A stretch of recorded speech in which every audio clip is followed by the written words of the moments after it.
Let's talk about the fight. I'm Puerto Rican, bro, and I come to fight. Is there something about Canelo that pisses you off? Bro, I'd rather get punched. I want to breathe what he's breathing. Really? So that's a huge fall. You know, it's all here. You know, it's going to be a crazy, crazy event. What the f am I doing?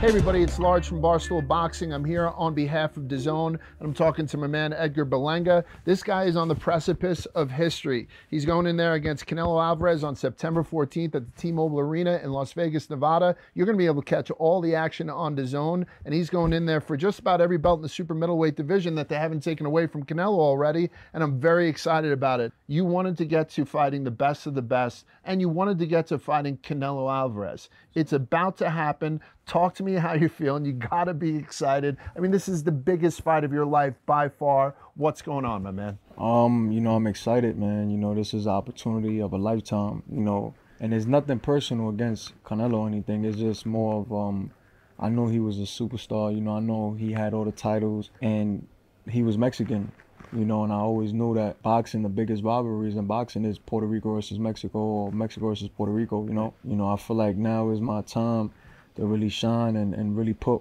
my name, dig it deep into the ground, into the world of boxing, and let the world know who I am. You seem very, very relaxed. Yeah. And I know that we're two kids from Brooklyn. And look, we made it. Mountains behind us. Look how beautiful it is we are. Just like a couple of gentlemen. Your family's inside. The chef is cooking up enough food for 170 people right now. I mean, it's kind of a relaxing thing out here. But there has been a lot of smoke during some of the press coming up to this. A lot of people who had watched Canelo's fight versus Munguia, they felt like he almost pulled back a little.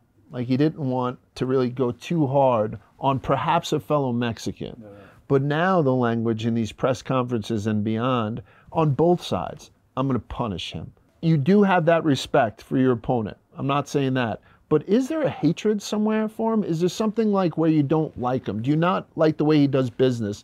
Do you not like the way that he refers to you? Do you not like, you know, is there something about Canelo that pisses you off more so than the fact that he's going to be throwing punches at you on September 14th? You know, it's all here. It's all here. So, you know, that's my main thing right now for this fight, you know. It's just the mentality. You know, I got to be indestructible. And you're working hard. I mean, we're here early in the camp, and you guys seem like you're just about in fight shape. Where are you in your journey as a guy who's got a big frame that can transfer over a couple of weight classes? It's going to be hard for me to stay at this weight, you know. Yeah, but it all depends. Yeah, it all depends too, you know. But I see myself at 175. I even see myself at cruiserweight. My power could definitely generate to the cruiserweights, even to heavyweight. Cause I done had sparrings with heavyweights and knocked them out cold, you know what I'm saying? Yeah. 230, 240 pounders, like real heavyweights, and I'm putting them on the ass. You know, so I know my power could stay up. You know, a lot of guys go up and weight and their power's not they don't have the same effect. You know, and then you start seeing them slow down. But yeah, I see myself going up there. But right now, it's 168. Is that why you threw the medicine ball at me so fast? Is it because you saw a big guy? Yeah! I mean, I know I'm close with Canelo, but this is unnecessary. You said, yeah! Cause you kind of look like Canelo. I do a little bit. You do a little bit. Like if you had like and you know I got orange hair, like you know, with the orange beard. Yes. Class as his I got brother, a little you know? cinnamon. So I thought it was, you know. Yeah. I thought you had a Canelo. Every face, time I sit down with him, we almost start the conversation with, "I know you're the Canelo guy. That's okay. Let's do this anyway." You always let me off the hook with that stuff. Yeah. Like I said, it's a sport, man. It's not personal. You know, at the end of the day, like I said before, that guy's trying to go out there and take my head off, man. So how you want me to react? You want me to be like a pussy and be like, oh yeah, well, yeah, I'm gonna let fucking Canelo. I can't remember the last time a 27-year-old kid has gotten in there for the first real title shot, and he had the opportunity to win 3 titles. This is a historic type situation. Do you feel the weight of that? Do you feel the gravity of what you're on the precipice of doing? You know, one thing for sure, 2 things for certain. You know, that's why I need myself the chosen one, right? Because in moments like this, you know, this is historic. Whether or not people could be trying to, you know, talk bad about me on social media, this is a historic moment for me. A lot of guys get their first title shot for 1 belt. Right. I could have had my first title shot being undisputed, you know? And I'm ready for that. That's the most important thing. You know, a lot of guys tend not to be ready for moments like this, and people probably tend to think like, oh, Berlanga's not ready for this moment, but I've been ready. Takes a little bit of calculation. Like, people tend to think that boxers get in there, they do their workouts, and they get in the ring, they beat the hell out of somebody else, they go home, they sit in an ice bath, and they go to bed. It takes a little bit of calculation. You were with Top Rank for a while. Obviously, I'm very friendly with the guys from Top Rank, love the organization, and you decided to make a change. And when you did, it's almost like you entered that free agent market where people were talking about, I want him, I want him, I want him. So you had a decision to make. And that decision was, who's going to get me to where I want to be? You went with Matchroom.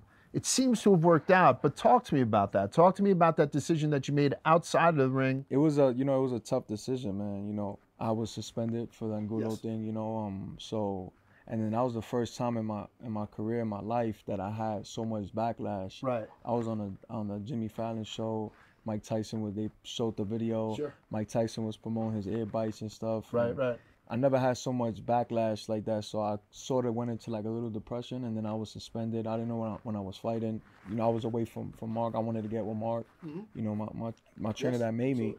I wasn't with him, so I wanted to get back with him. So it was so much going on during that time, man. And I was even thinking about like quitting. I was like, yo, if I don't get with Mark Ferrite, my coach, the guy that made me, I was telling my dad, yo, I think I'm gonna quit. Like I'm gonna just stop this. And like I said, I'm a warrior, man.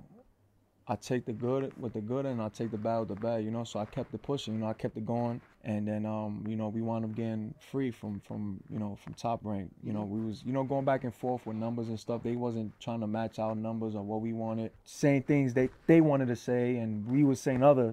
So it wasn't a good match, and we wound up getting free, and I became a free agent, man. And from there, I was just like, everything opened up for me. I said, damn, like, so I'm not a bum. Like, But that's what I not mean. saying that I know I was a bum, but all what you're talking about is happening outside of the ring. Yeah, like, yeah. you lost your mind when you bit the guy. I mean, you just lost your mind. It just happened. Like, whether it was joking around, whether it was anything like that, it was just a lapse in judgment. Then it rolls into all this, like this snowball effect where you have to start making all these decisions, and all the while preparing to fight the next guy, preparing to fight the next guy. You tell me that you almost gave up, and instead of giving up now, you're getting that shot that literally millions of people who strap on gloves every day in the gym, on the amateur ranks, all that stuff, want. I mean, it's a blessing that I think, you know what I mean? Let's talk about the fight, right? One of the things that might be an obvious storyline is the youth versus the experience. You're a 27-year-old guy. Canelo isn't old. I mean, it's not like you're fighting me. Canelo's 34 years old. That youthful 27-year-old body versus a guy who's been fighting since he's 15 years old. Is that where you think you have an advantage? Yeah, 1000%. I think right now we have a big advantage on my age and my youth. We know this guy has a lot of experience. He's a legend. He's been in there with the best. So we have to minimize our mistakes. Legends make mistakes too. 1000%. He can't slip up either, because I'm a guy that I'm dangerous. Just like he's dangerous, I'm dangerous too. But with us, we're minimizing a lot of mistakes that could happen September 14th, where he could try to execute on it. You know what I'm saying? And we have to limit those open doors and keep them shut, and keep them thinking and keep them going, because at the end of the day, he's been in there with the best, So we all know that Edgar Berlanga has a big right hand, but you can't beat Canelo with just throwing big rights. 1000%. Right? And it's tough to show somebody who has so many fights something that they haven't seen before. So what are you working on to become a more rounded Edgar Berlanga? Today I was able to go with you, and your strength and conditioning training is probably the most intense that I've seen. You're creating a really powerful trunk here, in order to get more power off the right hand. But what else are you doing to complement the right hand of God? It's discipline, man. Like with a guy like Canelo, like you said, you can't go in there and trying to swing for the fences, and think I'm gonna land on him, because his IQ is crazy. He has great defense. So at that level, it's about setting it up, and that's what we've been working on, is the mental and staying disciplined in that ring. Using the jab. There's gonna be our breadwinner right here, the jab. For this fight September 14th. To land a big punch, you got to set it up. Guys like him, at that level, you can't go out there and just try to, just throw bombs. And he's gonna see it. He's gonna execute on that. So it's about setting up, and being smart in that ring and having good discipline. People will just assume that since you haven't been in deep water that often, again, first 16 fights, that all of a sudden you've only gone the distance 5 times, like I had said. And 12 rounds only once. So people are expecting you to go out there and try to get this thing done early. Is that what's in your game plan, or has the conditioning to go? I know we spoke earlier about how you're ready to go 15 rounds if need be, like that type of thing. You know, he goes off respect too, right? So if I'm over here, you know, pity patting him, you know, he's gonna walk right through. I'm coming to fight, man. Right. Like, you know, like it's balls to the walls for me. You know what I'm saying? This is the opportunity of a lifetime that I have to grasp towards this. And this is not I'm not trying to do this like a one-hit wonder. Yeah. You know, get this opportunity one time. Like I want to do this. I Get want the to bag have and run. Yeah. I want to have numerous times of sitting with you and at this caliber, you know, at this high level, you know. But this is what makes it sweet about September 14th is that when I shocked the world, you know. And make history. Yeah, of course, 1,000%. I'm gonna be honest. There's no hatred. Okay. You know what I'm saying? At the end of the day, it's a sport, man. But he was never gonna have compassion for me like how he did, how he said Munguia and all these guys.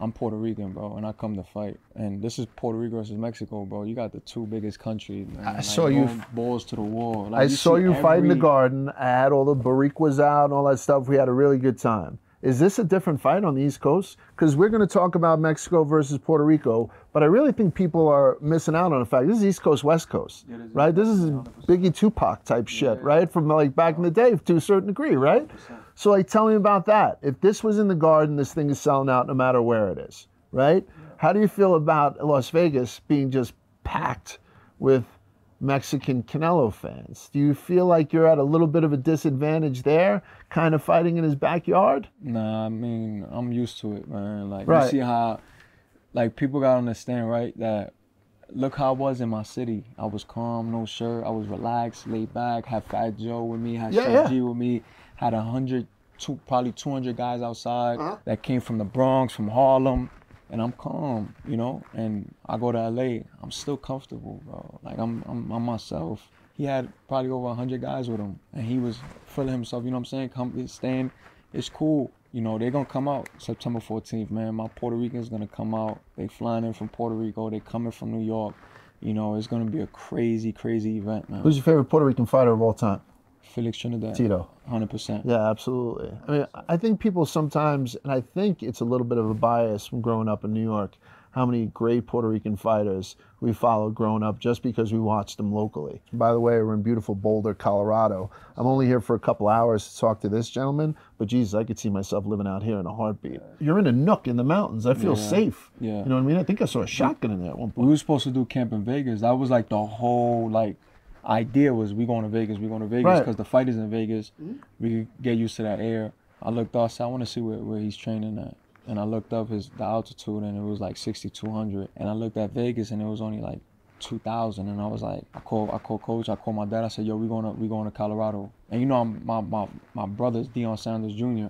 So he been telling me, yo, come out here. But I was like, nah, we just gonna go to Vegas. And I called coach. I'm like, yo, we going to Colorado. He was like, bro, we have everything set up. Like, had my guys over there, like, having rental cars ready for us and everything. Airbnb's ready. I'm like, nah, yeah, we're going to Colorado. I want to breathe what he's breathing. I hear you. I don't want to go fight week and have behind my head like, damn, he was 4,000, 5,000 feet above me. And that was the difference. That would kill you if all of a sudden, like, that might have been the difference. So you're taking any of those questions out of it. Yeah, because, you know, at the end of the day, this fight is mental. There's nothing I got to do with physical or nothing. You know what I'm saying? It's mental. If you tell yourself, yo, listen, man, like, you see that mountain right there? I'm gonna break that mountain up, man. Like, I'm gonna destroy that mountain right there. Yeah. You're gonna do it. Yeah. What happens after you beat Canelo Alvarez? Let's look ahead. Yeah. All right. So now you got more straps in the Gucci store. What's the next move for Edgar Berlanga? Rematch. You know, it's 1,000% is a rematch. Even though I would like to, you know, go out there and grab that IBF and yes. You know, but yeah, it'll be a rematch, 100%. Boxers don't feel pain, true or false? And I'm thinking in the ring. Like, have you ever been in a situation where you didn't realize just how fucking fucked up you were? Just how hurt you are till you got out? I feel like boxers are the biggest pussies, you know what I mean? Really? So that's a huge false. We are.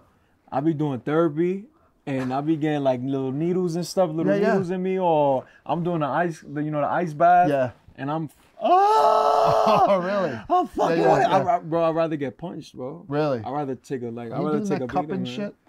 Nah, the cupping is cool. Oh, but it's like if you got, you know, different pain, man, you know. So you're doing the ice baths, you're doing the acupuncture, you're doing some cuffing, or cupping, excuse me, all that stuff. So all that stuff is now within your regimen. Yeah, and deep tissue massages and stuff. One of the main things in boxing and any sport is your recovery. LeBron says it. LeBron said he spends $1 million on his body a year. So, and LeBron's how old? 40 years old, 41 years old. Yeah, he's old as shit. And he's still going. So it's about getting your body right. I've seen contenders go in there to fight Canelo Alvarez, and their whole way in there, they seemed somewhat afraid. And I look at you and we spent some time together, and I appreciate you letting us in. Honestly, I appreciate you letting us get all this access, and you seem legitimately excited. Legitimately excited to be on the precipice of history. What's up with that tattoo, man? Tattoo? I'm glad you asked. It's the love of my life. It's my wife. Married 25 years. Keep it. No. The other one? Yeah, let's check it out. Ready? I'll do it right now. I don't know what it is. Like, I spent 25 years on Wall Street. I've done a lot of stuff with my life, but I'm starting to be known as the guy that got the Canelo tattoo. So I'm going to show you this, and you just tell me what you think of it, just purely from an artist perspective. How we feel about it? Jesus Christ. The fuck am I doing? I'm a 52-year-old father of 3. I'm sitting here having Edgar Berlanga. I just said that the guy's got a cannon of a right arm, and I'm having him slap me on the back, and he thinks he's going to get away with it? Canelo, if you have a hair on your ass, you defend your #1 fan against this guy on September 14th at T-Mobile Arena. Get in on that.